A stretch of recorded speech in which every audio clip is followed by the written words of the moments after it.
Assalamualaikum warahmatullahi wabarakatuh. Halo semuanya, pada kesempatan kali ini saya akan menyampaikan materi layanan tentang etika bergaul dengan teman sebaya.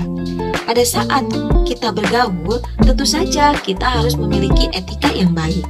Karena dengan memiliki etika yang baik, kita akan bisa diterima pada saat bergaul di lingkungan tempat kita berada. Apa sih etika itu? Ya, etika adalah suatu sikap seperti sopan santun atau aturan lainnya yang mengatur hubungan antara kelompok manusia yang beradab dalam pergaulan. Pergaulan di sini yaitu pergaulan dengan teman sebaya atau remaja. Apa sih pergaulan remaja itu?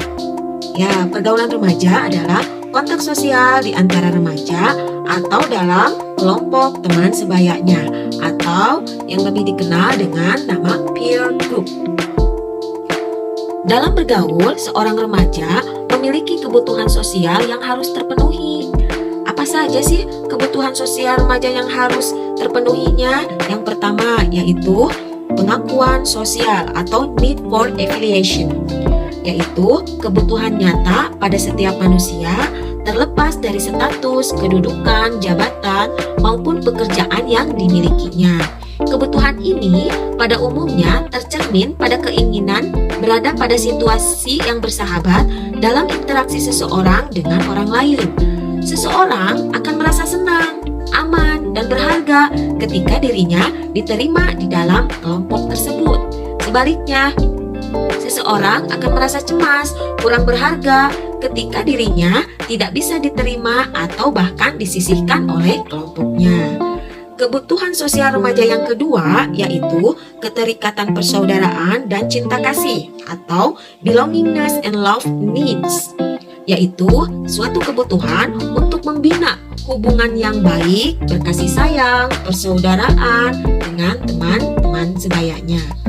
Kebutuhan sosial remaja yang ketiga yaitu kebutuhan akan rasa aman dan perlindungan atau safety needs, yaitu kebutuhan untuk menjaga atau melindungi diri dari gangguan, baik itu gangguan alam, gangguan iklim, maupun penilaian manusia dan lain-lainnya.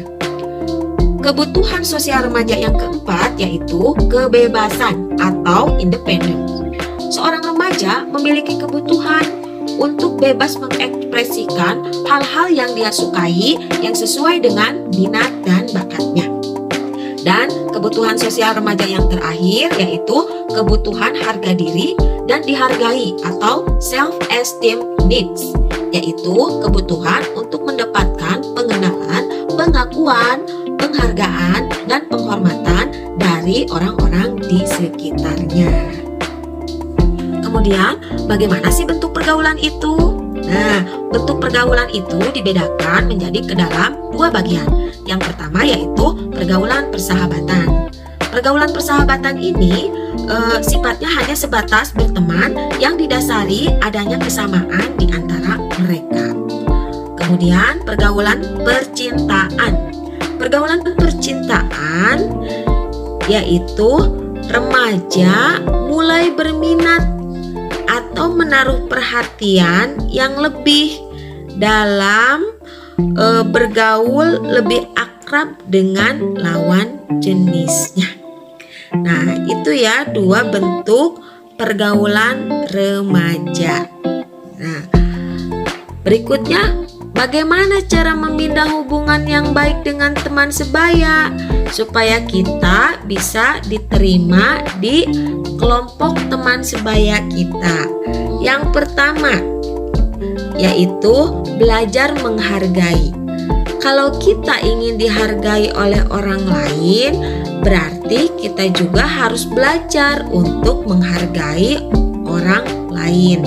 Kita tidak boleh egois, ya.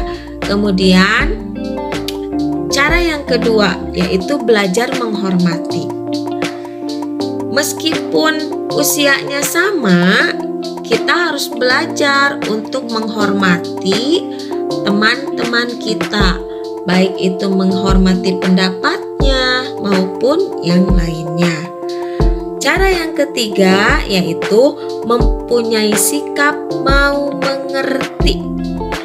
Jadi pada saat bergaul kita harus menurunkan ego kita. Kita harus bisa lebih memahami teman sebaya kita. Yang keempat, mau memberikan pujian. Pada saat teman kita melakukan hal-hal yang positif, tidak ada salahnya kita sebagai teman memberikan pujian kepada teman kita. Kemudian cara yang kelima yaitu mau memberikan motivasi.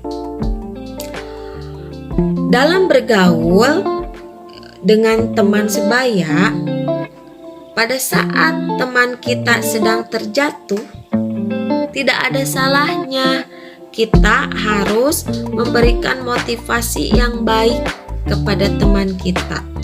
Ya. Kemudian cara yang keenam yaitu bercanda tidak keterlaluan. Dalam pergaulan dengan teman sebaya, hal yang sering kita lihat yaitu bercanda. Nah, biasanya pada usia remaja bercandanya itu selalu keterlaluan. Nah, kita sebaiknya harus bisa mengontrol diri, jangan sampai bercanda itu sampai keterlaluan yang pada akhirnya akan menyebabkan perselisihan di antara teman sebaya. Cara yang ketujuh yaitu menjadi pendengar yang baik. Pada saat teman kita sedang berbicara, jadilah seorang pendengar yang baik. Ya, kemudian cara yang terakhir yaitu jangan pernah mengkhianati kepercayaan. Kepercayaan siapa? Tentu saja kepercayaan teman sebaya kita. Ya. Kemudian etika yang perlu diperhatikan dalam pergaulan teman sebaya yaitu yang pertama, pilihlah teman yang berakhlak baik. Pada saat berteman, carilah teman yang memiliki kebiasaan yang baik sehingga membuat kita juga akan menjadi lebih baik. Kemudian yang kedua yaitu bertemanlah dengan yang memiliki semangat belajar yang tinggi. Apabila kita berteman dengan orang yang memiliki semangat belajar yang tinggi, kita juga akan terbawa menjadi rajin. Tentu saja rajin belajar. Ya, kemudian yang ketiga, kembangkanlah sikap saling membantu dan memberi saran dalam kelompok Anda. Ya. Jadi kita harus menumbuhkan sikap saling membantu dan memberikan saran. Tentu saja sarannya saran yang baik, saran yang membangun. Yang keempat yaitu kembangkanlah sikap saling menghormati dan menghargai di antara teman sekelompok. Pada saat kita sedang bergaul dengan teman sebaya, kita tidak boleh egois. Kita harus belajar untuk menghormati, menghargai teman. Yang kelima, jadikanlah sikap solidaritas di semua teman. Pada saat kita berteman, kita jangan pilih-pilih teman. Semua teman itu sama. Ya, jadi jangan dipilih-pilih. Kita harus solidaritas terhadap semua teman yang ada di lingkungan kita. Kemudian yang terakhir yaitu yang keenam, hindarkan pola perilaku yang melanggar norma agama atau tidak normal. Dalam bergaul yang harus kita perhatikan yaitu kita harus mematuhi norma-norma atau aturan-aturan yang berlaku di tempat kita berada. Oke, baik. Mungkin hanya itu saja yang bisa saya sampaikan. Sampai bertemu lagi di materi berikutnya. Terima kasih. Wassalamualaikum warahmatullahi wabarakatuh.